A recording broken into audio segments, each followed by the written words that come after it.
आफ्नो कोठा सफा गर्न खोजेर पनि अनायासै थामिन पुगिन् वर्षा। निस्तेज कोठाको दक्षिण पश्चिम कुनामा भएको माकुराको जालो उनले हटाउन चाहिनन्। होस् सुनसान रातमा त्यो जालालाई ऊ हेरिरहन्थिन्। त्यो जालो बुन्ने माकुरा र उनमा के फरक छ र? आफ्नो जीवनको जालो बुन्दा बुन्दै वर्षा हैरान भएकी छिन्। ऊ भएकी छिन् जालो भित्र बन्दी भएको एउटा माकुरो जस्तै। त्यसैले माकुराको धेरै माया लागेर उनले हटाउन चाहिनन् त्यो जालो। वर्षा एक समयमा निकै राम्री थिइन्। ऊ यौवनको सङ्घारमा उभिएको समयमा उनका कोठाका झ्याल अघिल्तिर सुसिल्दै जाने त्यस युवकको हेराइ अझै पनि उनको मनभित्र छचल्किन्छ। एक दिन वर्षाले एकजना युवकलाई गाली गरिरहेकी थिइन्। त्यस दिन त्यो युवकको मुखबाट खुइया निस्किएको थियो। त्यसबेला वर्षा हाँसेकी थिइन्। तर आज ऊ यसरी हाँस्न सक्दिनन्। बल गरेर हाँस्न खोज्दा पनि उनलाई रुन आउँछ। एक दिन विनोद नामको एक युवकले विश्वविद्यालयमा उनलाई प्रेमको प्रस्ताव राखेका थिए, धेरै अनुरोध गरेर। वर्षाको हात समातेर उनको प्रस्तावलाई स्वीकार्न धेरै निवेदन गरेको थिए। तर वर्षाले उनको हात पन्साउँदै भनेकी थिइन्, हेर विनोद, यो प्रेम पिरतीको चक्करमा पर्नु छैन मलाई। विधवा आमाकी एकमात्र सहारा म नै हो। दुईजना भाइलाई हुर्काउने र सही मान्छे बनाउने अभिभारा पनि मै माथि छ। यो बिहे माया प्रेम आदिका कुरा मबाट सम्भव छैन। मुटुमा ढुङ्गा राखेर भनेकी थिइन् यी कुराहरू वर्षाले। वर्षाका ती कुराले विनोदको अन्तर्हृदयमा तुफान चलेको थियो। किनभने उनले धेरै आस्था र विश्वासका साथ वर्षालाई प्रेमको प्रस्ताव राखेका थिए। 15 वर्षपछि एक दिन अचानक वर्षा र विनोदको जम्का भेट भयो। वर्षालाई देखेर ऊ परेबाट हाँस्न थालेको थियो। वर्षाले अनुभव गरिन् विनोदको यो हाँसोमा वर्षाप्रति ऊ उपहास गरिरहेका छन्। त्यस दिन विनोदसँग उनकी अर्धाङ्गिनी पनि थिइन्। उनीहरू मजाले मस्किँदै हिँडिरहेका थिए। विनोदकी अर्धाङ्गिनीको उज्यालो अनुहार देखेर वर्षा भित्रभित्रै जलेर खरानी भएकी थिइन्। विनोदले वर्षालाई भन्दै थिए, वर्षा तिमीले त हाँस्न पनि बिर्सियौ कि क्या हो? हताश हुँदै वर्षाले भनिन्, कुनै दिन म धेरै हाँसेको थिएँ, तर अहिले हाँसोको ढुकुटी मेरो रित्तियो। विनोद उनलाई सम्झाउँदै भन्दै थिए, यसरी उदास नहो वर्षा, जालभित्रको माकुरो चाहिँ।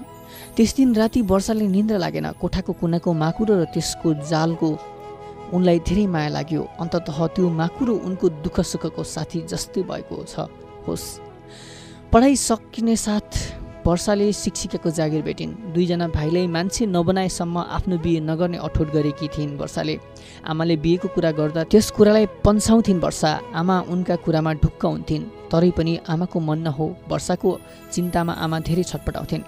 धेरैवटा रोगबाट ग्रसित उनकी आमाको एक दिन अचानक आकस्मिक र असामयिक देहान्त भयो। दुई भाइ छोरा भक्कानो फोरेर रोए। उनीहरूको रोदनले त्यहाँको परिवेश गम्भीर भएको थियो। तर वर्षा ढुङ्गो चाहिँ अटल थिइन्। दुवै भाइलाई अङ्गालो हाल्दै उनले भनिन्, म छु त तिमीहरूका लागि सधैँ नै। उनीहरूको पृथ्वीको चारैतिर गुन्जिएको थियो एउटै आवाज, वर्षा दिदी, वर्षा दिदी।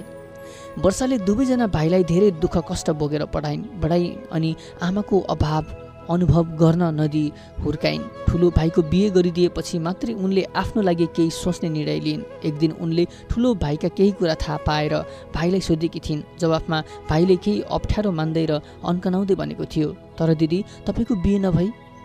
त्यस दिन वर्षाले आफैलाई ऐनामा राम्रोसँग हेरिन्। उनका शरीरका अङ्गहरू शिथिल हुन थालेका थिए। आँखी भुइँमा कालो दाग बस्न थालेको रहेछ। भोलिपल्ट बिहानै ठुलो भाइलाई लिएर उनको बिहेका लागि कन्याका घरमा जाने निर्णय गरिन् वर्षाले। दुवै पक्षको सहमतिमा बिहे सुसम्पन्न भयो धुमधामले। बिहेमा आएका सबै अतिथिहरू वर्षाको गुणको सराहना गर्दै भन्दै थिए, वर्षा त यिनीहरूको दिदी मात्रै होइनन्, आमै जत्तिकै रहेछिन्। काकी भन्दै थिइन्, यो यिनीहरूकी आमा बुबा र दिदी सबै हो। तर बिचरा सानो भाइ पढाइमा धेरै तेजिला थिए। उनले इन्जिनियरिङ उत्तीर्ण गरेर वायुसेनाको अफिसरमा भर्ना भए। घर छोडेर दिदीबाट टाढिनु पर्दा उनले धेरै मन दुखाएका कुरा दिदीलाई चिठीमा लेखेका थिए। वर्षाले उनलाई सम्झाउँदै भनेकी थिइन्, अब तिम्रो पनि बिहे गर्नुपर्छ। जवाफमा भाइले पठाए, दिदी साँच्चीकै तिमी मान्छे हौ कि देवी? त्यस दिन सन्तुष्टि र गर्वको भावना उनको छातीमा बेसरी छचल्किएको थियो। त्यसपछि जीवनका धेरैवटा पन्नाहरू वर्षाका जिन्दगीबाट च्यातिए। कहिलेकाहीँ जागिर छोडेर आऊ भनेर ठुलो भाइले भन्छ। वर्षा मान्दिनन्। जीवनभरको सुरक्षा उनलाई पनि चाहिएको छ। वर्षा केही वर्ष अघिदेखि कविता लेख्ने गर्थिन्। भावनाहरू नछिपिएका भए पनि वास्तविकताले सिर्जना गरेका कविताले भरिएको बाकस ओछ्यान मुनिबाट जिक्थिन् उनले आफ्नो स्मृतिलाई ताजा पार्न एक एक गरी हेर्न थालिन्। ती कविता हेर्दा हेर्दै उनका आँखा रसाए। कुनै बेला आँसुले कागज भिजिसकेछ। उनलाई थाहै भएन उनका हृदयमा यति धेरै अभिमान, अभिज्ञता र दुःख कसरी अटाएको रहेछ होला। कविता पढ्दै जाँदा उनका मनमा यिनै भावनाहरू उर्लिरहेका थिए। उनका भावनाहरू बाढीले तटबन्दी तोडे जस्तै गरी कविताका रूपमा बगिरहेका थिए। कहिलेकाहीँ सुख दुःखका बात मार्न एक अर्काको हेरचाह गर्न एकजना आफ्नो मान्छे चाहिने रहेछ भन्ने अनुभवले क्रमशः उनलाई सताउन थाल्यो। एक दिनको कुरा, वर्षाहरूको गाउँमा एक कवि सम्मेलनको आयोजना गरिएको थियो। वर्षा थिइन् आयोजक समितिकी सभानेत्री।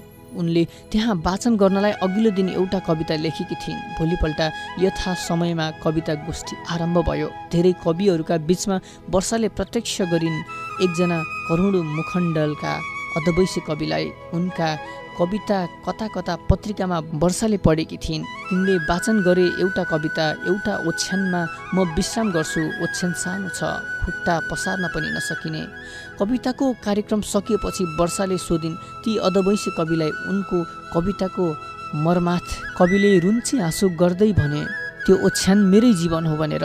उनले पनि वर्षाको कविता धेरै मन लगाएर सुनेका रहेछन्। वर्षाको कविताले उनलाई आकर्षित पारेको रहेछ। ती कविप्रति वर्षाको पनि अन्तर्हृदयमा प्रेम भावको सञ्चार भयो। केही छिनको वार्तालापपछि आफ्नो डायरीमा लेखेर ल्याइन् उनका घरको ल्यान्डलाइन टेलिफोन नम्बर। एक दिन अनायासै ती कविसँग वर्षालाई बात मार्न मन लाग्यो। डर मान्दै उनले डायल गरिन् नम्बर। उताबाट बगेर आयो कविको कण्ठस्वर। त्यसपछि एक दिन, दुई दिन, एक दुई रात अनि एक रात क्रिङ क्रिङ आवाजले निन्द्रा खुल्यो वर्षाको। कवि भन्दै थिए, वर्षा एउटा कविता सुन्छौ? वर्षाका आँखाबाट हराए निन्द्रा। भन्नुहोस्। त्यसैका बीचमा कविले वर्षाको कविता भन्न थाल्छन्। एउटा माकुरो अनि माकुराको जालो।